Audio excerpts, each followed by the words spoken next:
दोस्तों, मैं आपके सामने लेकर गया हूँ रोंग नंबर का मतलब प्यार कहानी का पार्ट नंबर 18। पार्ट नंबर 17 में मैं आपको बता रहा था कि शबा और रहमत दोनों आपस में एक दूसरे पर टाला मटोली कर रही थी खाना खिलाने के लिए। तो समीर ने दोनों से कहा कि तुम दोनों में से आज किसी का भी रोज़ा नहीं है क्या? अब आगे तो दोनों ने मना कर दिया। तो समीर ने कहा कि तुम्हें शर्म नहीं आती रोज़ा छोड़ते हुए? तो शबा ने कहा कि मेरी दवाई चल रही है, इसलिए मेरी मजबूरी है रोज़ा छोड़ना। तो समीर ने कहा कि रहमत की क्या मजबूरी है जो रोज़ा नहीं रखती?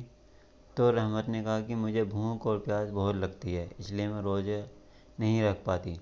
फिर दोनों ने समीर से कहा कि तुम्हारे सारे रोज़े चल रहे हैं? तो समीर ने कहा कि रोज़े भी कोई छोड़ने की चीज़ है? मैं कभी बीमारी में भी रोज़ा छोड़ना नहीं चाहता हूँ, तो ठीक ठाक रहते हुए कैसे छोड़ सकता हूँ? समीर शबा के कपड़ों को देखकर समझ गया था कि वो कितनी अमीर है, मगर उसने शबा से कुछ कहा नहीं। तो खुद शबा ने समीर से कहा कि तुम मेरे कपड़ों को देखकर सोच रहे होगे कि मैं कैसे कपड़े पहन कर के आई हूँ। तुम मेरे कपड़ों को देखकर सोच रहे होगे कि मैं कितनी गरीब हूँ, लेकिन ऐसा कुछ नहीं है। तुम मेरे कपड़ों पर मत जाना। ये कपड़े तो जल्दी जल्दी में मैं और इसलिए पहन आई ताकि घर वालों को ये शक ना हो जाए कि मैं यहाँ तुमसे मिलने के लिए आई हूँ। तो समीर ने शबा की बात का जवाब देते हुए कहा कि मैंने कब सोचा कि तुम गरीब हो। शबा और रहमत दोनों आपस में खाना खिलाने के नाम पर जिस तरह आपस में झगड़ रही थीं, समीर समझ चुका था कि उनमें से किसी के पास भी इतने पैसे नहीं थे कि वो वहाँ खाना खा सकें। समीर ये भी समझ चुका था कि ये दोनों क्या चाह रही हैं, इस तरह आपस में खाने के लिए बहस करके। वो चाहती थी कि समीर खुद उनको खाना खिलाने के लिए कहे। समीर उन दोनों की मन की बात पहले ही जान चुका था।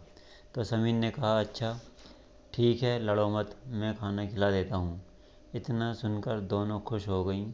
फिर समीर ने पूछा, अच्छा बताओ कि क्या खाना चाहोगी, चिकन बिरयानी या वेज बिरयानी खाओगी? शबा ने कहा, जो तुम्हारा दिल करे वो खिला दो।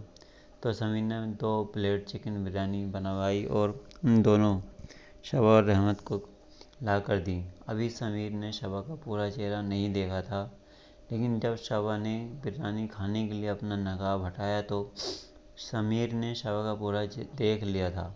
पर शबा अपना पूरा चेहरा दिखाते हुए अभी भी शर्मा रही थी। वैसे शबा का रंग, रूप, हेल्थ, हाइट, फिगर सब कुछ समीर को पसंद आ गया था, और शबा भी समीर की पहली गर्लफ्रेंड से कुछ कम नहीं थी। दोनों की same height, same figure, same colour, मगर 2 चीज़ों का फ़र्क था बस। एक शबा के चेहरे पर थोड़े से पिंपल्स थे और पहली वाली गर्लफ्रेंड का चेहरा बिल्कुल ही चिकना था। दूसरा फ़र्क दोनों में वज़न का था। शबा पहली वाली के मुकाबले कुछ भारी थी। शबा शर्माते हुए बिरयानी खा रही थी और समीर उसको लगातार देखे जा रहा था, क्योंकि शबा भी समीर की पहली गर्लफ्रेंड से कम खूबसूरत नहीं थी। शबा और रहमत के खाना खाने के बाद अब दोनों अपने घर जाने के लिए ऑटो में बैठ गईं। समीर भी शबा की बगल में कुछ देर तक बैठा रहा। फिर ऑटो वाले ने लेडीज सवारी और बैठाने की वजह से समीर को आगे वाली सीट पर बुला लिया, मगर समीर मजबूरी में आगे वाली सीट पर चला तो गया, मगर समीर का शबा के पास से उठकर जाने का दिल नहीं कर रहा था, और शबा का दिल भी नहीं कर रहा था कि समीर उसके पास से उठकर आगे जाए। मगर दोनों बेचारे करते भी क्या। आखिर समीर को उठकर आगे वाली सीट पर बैठना ही पड़ा।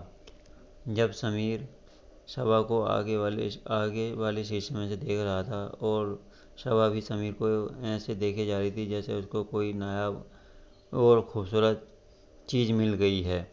बस ये पार्ट मैं यहीं पे पूरा करता हूँ।